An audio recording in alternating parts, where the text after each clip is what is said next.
Halo semuanya, terima kasih kesempatan yang telah diberikan kepada kami. Kami dari kelompok satu ingin mempresentasikan hasil dari kelompok kami. Yang terhormat Ibu Pembimbing dan yang terhormat juga teman-teman semuanya. Jadi buat teman-teman semua, kami mengharapkan besar agar teman-teman bisa memberikan kefokusan dan konsentrasi untuk mendengarkan hasil dari presentasi kami. Jadi kami memohon bantuan teman-teman juga. Kita kerjasama.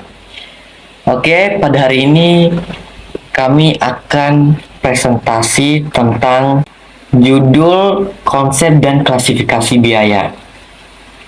Jadi akan membedah materi yang menjadi fondasi dalam akuntansi manajemen sesuai dengan mata kuliah kita hari ini, yaitu konsep dan klasifikasi biaya.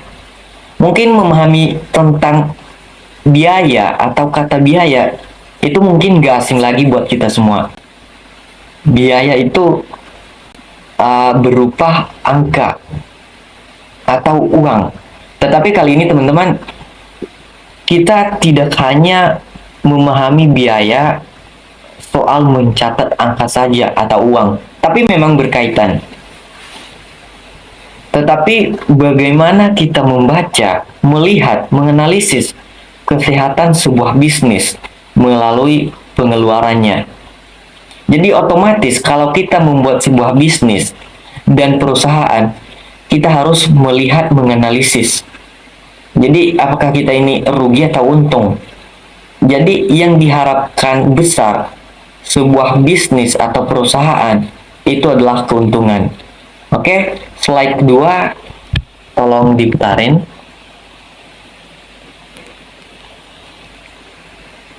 Konsep biaya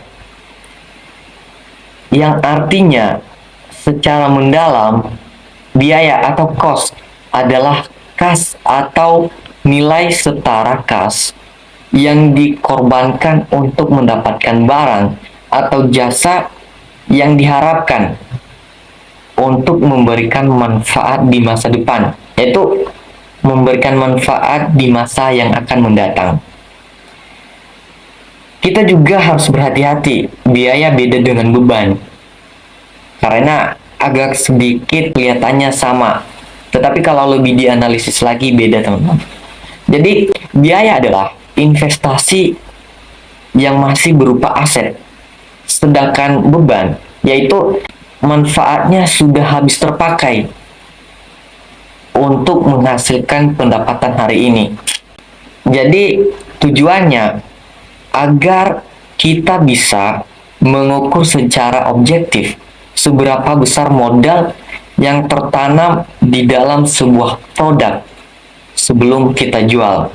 Jadi karena kita menginginkan keuntungan, kita harus mengukur dulu berapa sih modal dalam satu produk. Bilang aja lah kita memiliki pabrik tekstil, jadi kita menjual baju ya. Biar lebih jelas lagi, saya berikan contoh nih. Bayangkan saja kita memiliki pabrik tekstil. Kita membeli mesin jahit seharga 50 juta. Selama mesin itu masih aktif dan masih ada atau masih berfungsi, itu adalah biaya atau yang disebut dengan aset. Namun, nilai penyusutan mesin tersebut setiap bulannya disebut dengan beban. Namun, nilai penyusutan setiap bulannya adalah beban. Jadi, itu beban. Ketiga, lanjut slide ketiga.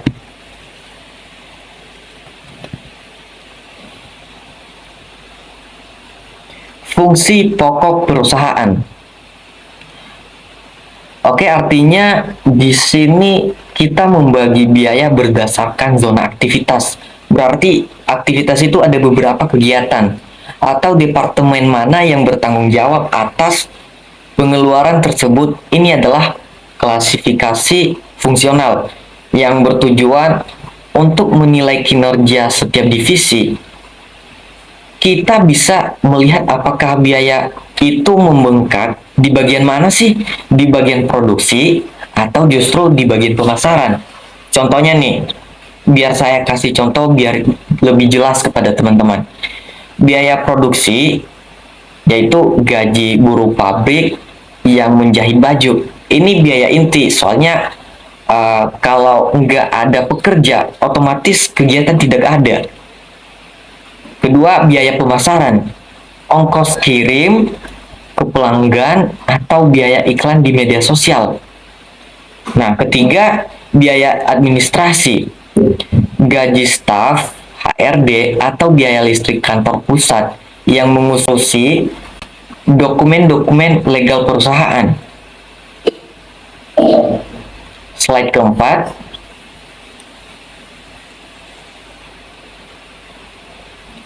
perilaku biaya. Artinya,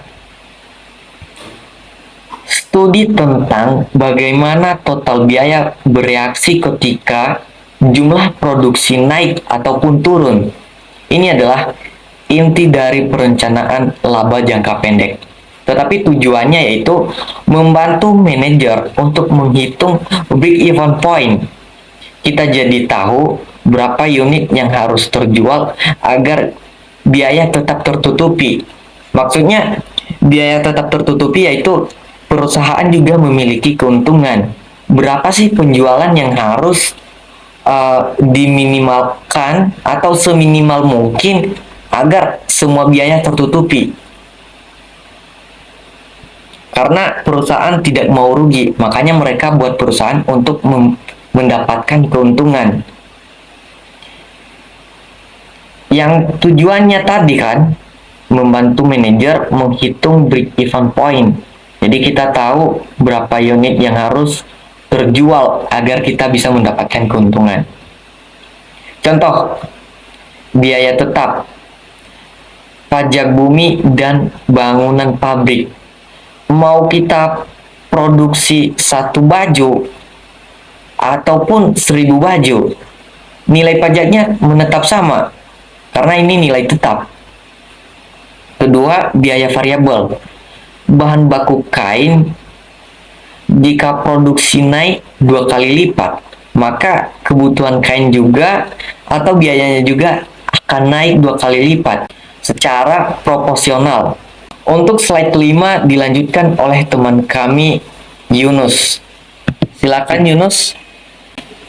Oke, slide kelima, keseluruhan artinya kemudian identifikasi biaya di objek biar tertentu secara ekonomis dan akurat adalah kita melihat berapa mudah sebuah biaya yang ditempelkan secara fisik dan ekonomis ke satu unit produk tertentu. Tujuan menghitung harga pokok produksi atau HPP secara fisik untuk menentukan harga jual. Yang efektif adalah agar perhitungan harga pokok produksi atau HPP akurat. Jika salah satu hitung harga jual kita bisa terlalu murah, rugi atau terlalu mahal, tidak laku. Contoh, biaya langsung. Jelaskan terlihat pada produksi. Contoh, kayu pada meja adalah kancingan pada sebuah kemeja kita bisa hitung dengan pasti. Satu kemeja butuh 6 kancingan, jadi biayanya jelas. Biaya tidak langsung, biaya pendukung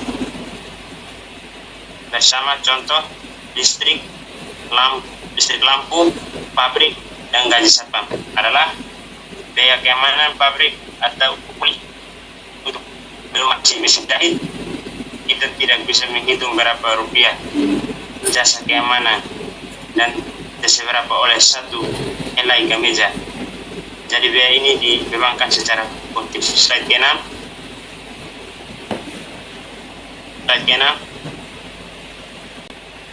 Jangka waktu manfaat.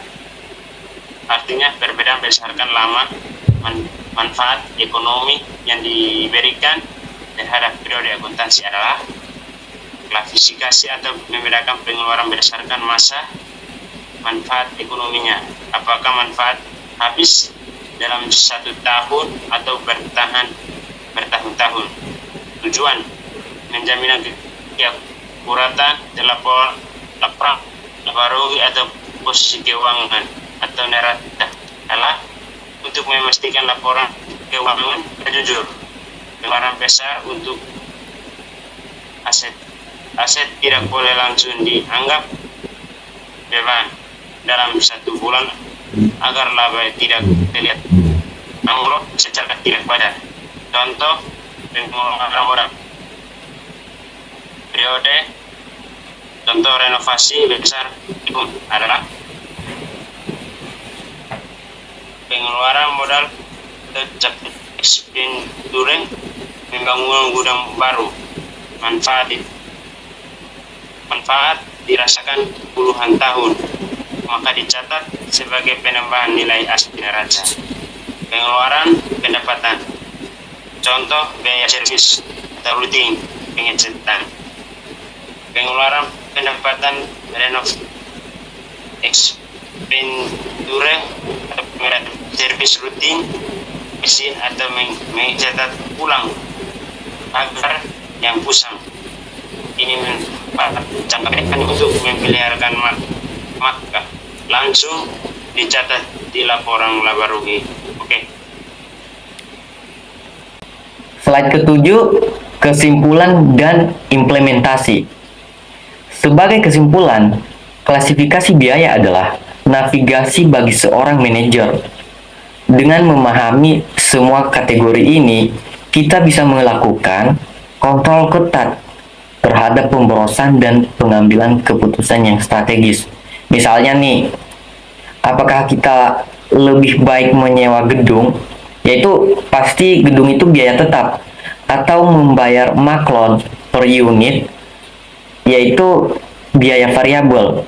Baik teman-teman, demikian saja hasil dari presentasi kami. Jika ada kesalahan mohon dimaklumin, dan kalau ada saran mohon dikasih saran. Terima kasih.